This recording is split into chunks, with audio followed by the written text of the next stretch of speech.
What is the best diet for people with autoimmune disease?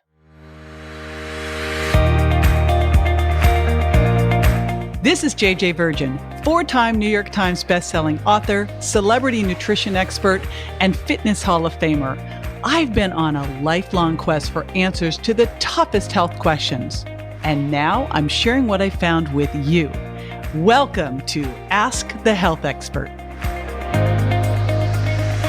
Chloe Namundo, 2019 from Instagram asks, what is the best diet for people with autoimmune disease? Hey, Chloe, it's JJ, and I'll be right back with the answer. Stay with me.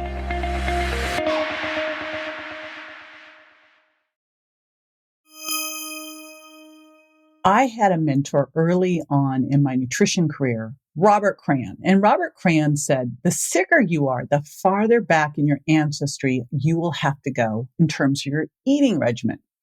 And one of the people he introduced me to was Dr. Loren Cordain. He's kind of known as the father of the paleo diet. And the reason that Loren Cordain got interested in the paleo diet was because his sister-in-law was struggling with multiple sclerosis.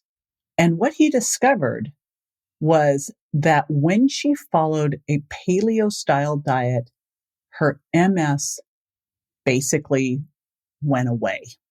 And that got him intrigued into all of this.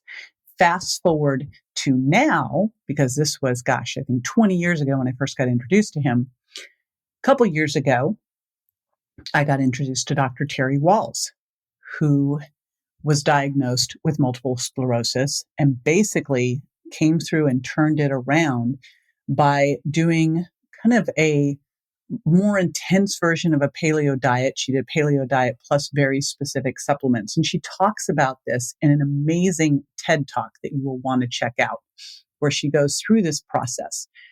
And some of the things that she does, and I'll tell you, I've had the opportunity to spend some time with Dr. Terry Wahls. She literally travels with cabbage because she eats very specific things on a regular basis that she knows are going to help with reducing inflammation and giving her a lot of antioxidants. So some of the things that she does is eating a lot of very nutrient dense and nutrient rich plants, like the rainbow of vegetables. Again, that's where you're going to get a lot of those phytonutrients and antioxidants. Wild fish and pastured meats, so you get some of those great omega-3s and good protein.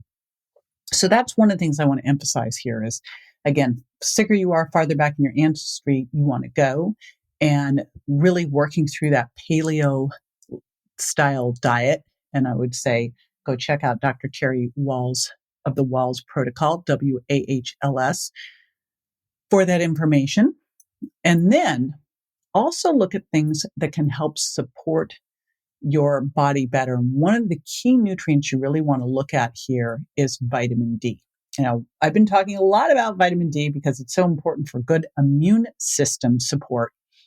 It's also very important here. And one of the things you'll want to do is make sure that you get your vitamin D tested. And you want to optimize your vitamin D. You're checking 25 hydroxy vitamin D. And then you are going to take D3, and you will want to optimize your vitamin D levels to somewhere between 50 and 80 NGs per ml.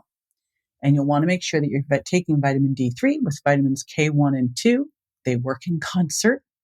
All right. And here's something to think about. Remember that your body is supposed to absorb vitamin D through the sun. So you're in the sun, your body produces vitamin D.